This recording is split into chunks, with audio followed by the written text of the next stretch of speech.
With SRN News, I'm Ron Taylor. As we head into another weekend with the federal government still shut down, House Speaker Mike Johnson is very concerned that no end is in sight due to Democrats in the Senate. On the Salem Media News program this week on Capitol Hill with Tony Perkins, the Louisiana Republican says this is a very dark day for federal workers. Certainly for federal employees and civilian contractors and people like our troops and our Border Patrol officers and TSA agents and air traffic controllers and all the rest of the federal workforce, because the Democrats in the Senate have now voted for the 11th time to keep the government closed. And to add insult to injury, yesterday they voted to reject a standalone bill to fund our nation's defense and pay our troops. It is absolutely outrageous to us. Speaker Johnson's full interview will be broadcast when This Week on Capitol Hill airs Saturday at 10 a.m. Eastern on the Salem News Channel.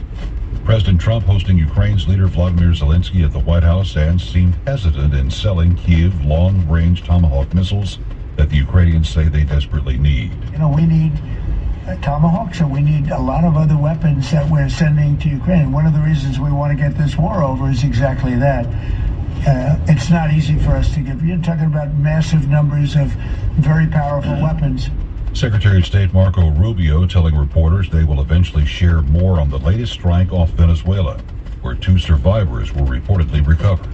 Yeah, it's well known there's an ongoing narco-terrorist operation the United States has been conducting. As far as details of any recent strikes, we're not prepared here to announce all those details, but you'll get that information here very shortly. Wall Street cruised to the finish of a winning week that began much bumpier. The S&P 500, the Dow Jones Industrial Average, and the NASDAQ Composite all climbed 0.5% yesterday. This is SRN News.